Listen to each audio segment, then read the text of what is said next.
All right, what's up? Welcome back to the channel. In this video, I'm going to talk about reparations. Now, in a previous video, I had talked about gay reparations, where gay people were going to start demanding reparations too and stuff.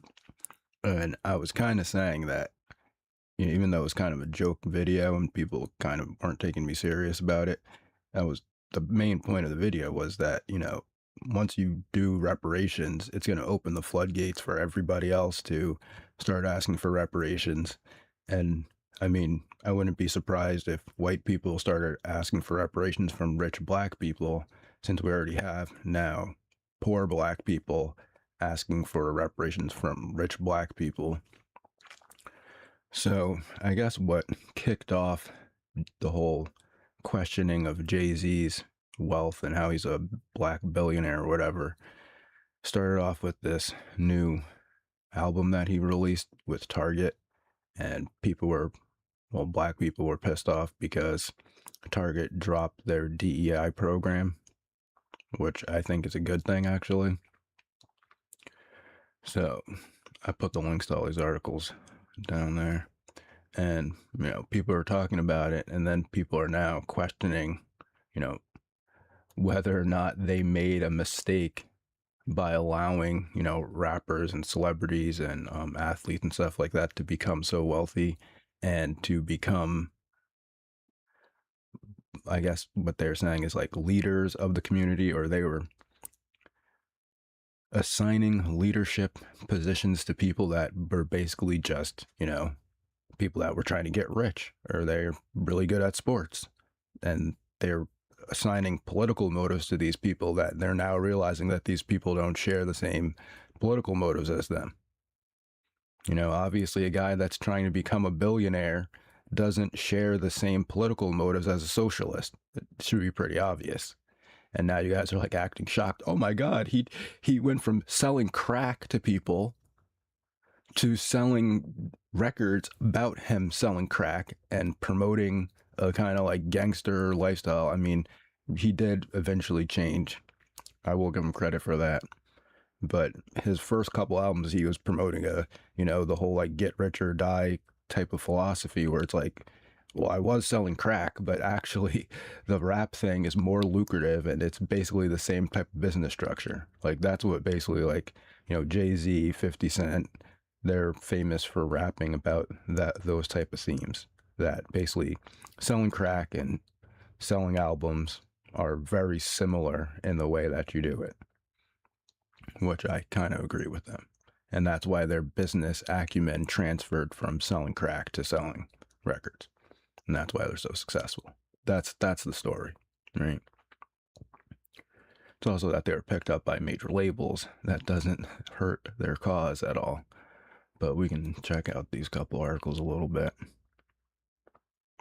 See, he's saying here, for years, entertainers, athletes, and celebrities have been treated as unofficial leaders. Artists were expected to inspire movements, athletes were expected to advocate for social causes, and musicians were expected to speak on behalf of entire communities, but maybe that was never their role. Jay-Z's not a politician, he's not a community organizer, he's not a public institution. Right?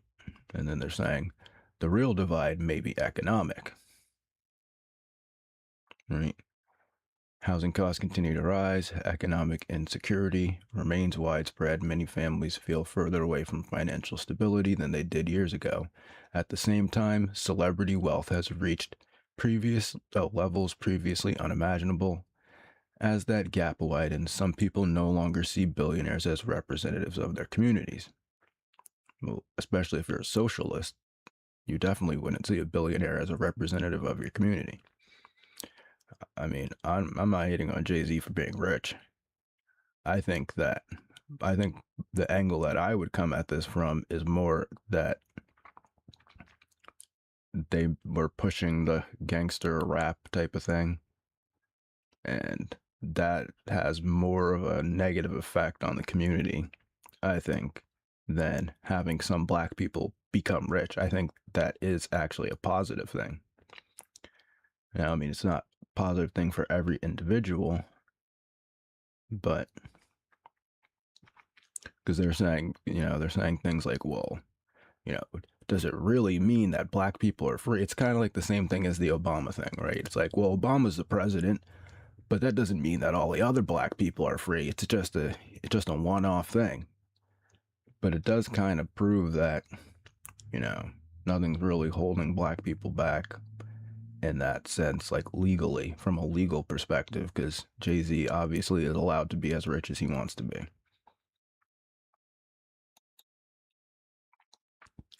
And Jay-Z's defending himself by saying, I didn't get here by taking advantage of people. That's not my reputation. That's not what I do.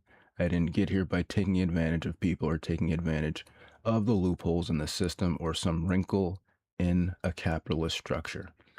That structure exists, and I see the world for what it is, not for what I want it to be. I'm a realist, not idealistic. People speak about the world how they want to see it. You're never going to win like that. So basically, he's giving a basic, like, capitalist, kind of like objectivist capitalist philosophy, where he's like, I'm just playing the game, you know? And if I happen to win the game, don't hate the player, hate the game, right? But, I mean, did you not take advantage of people? And I'm not saying it in that way where it's like, oh, just getting money, taking advantage of people, but you were portraying a kind of image to the world of black people that record labels wanted to portray at the time, especially in the 90s, the drug dealing, gangster, rapper that many people emulated, especially young people emulated that type of image, you can say, or type of profile.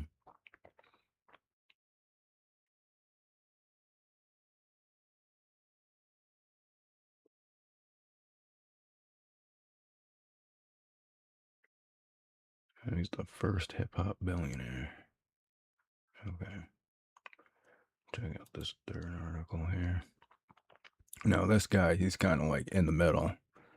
He's kind of like saying that, he's not hating on Jay-Z for being rich, but at the same time, he's wondering, again, like, maybe these aren't the type of people that we should be looking to for leadership and community, building, because they're just rich people, you know.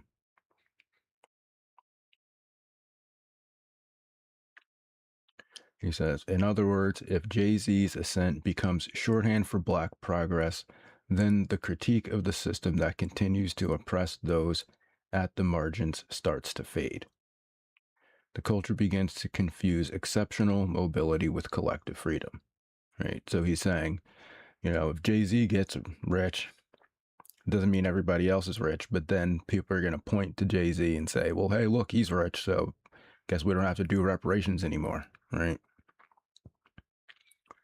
And then he's saying, at the same time, I don't think Jay-Z can be simply understood as a sellout.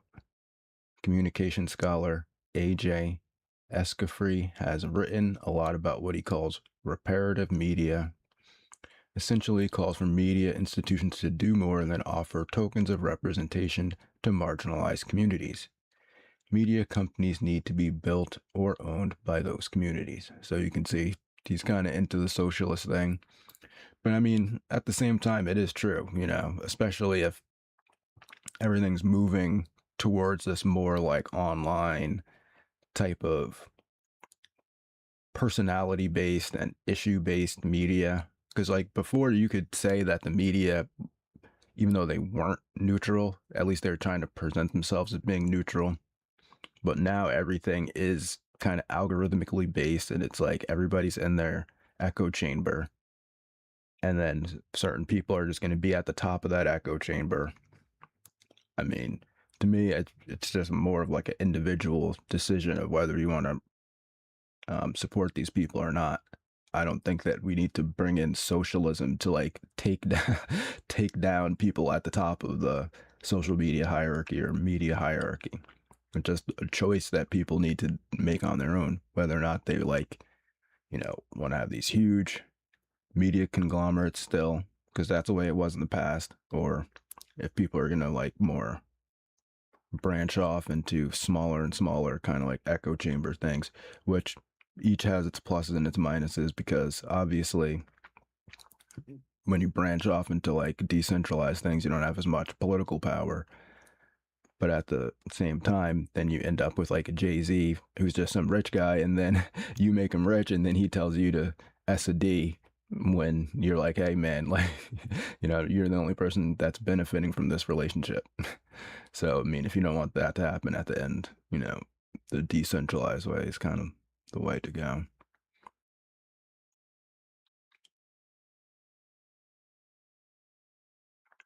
So, yeah, I mean, that's basically what they're getting into here.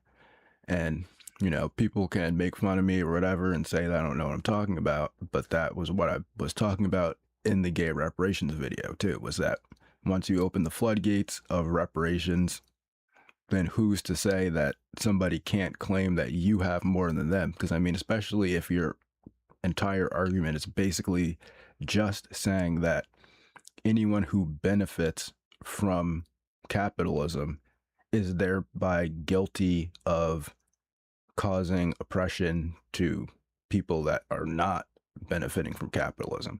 And then if you just try to plug in, well, white people and black people, obviously, once a black person becomes rich, then they're going to be subject to that same argument.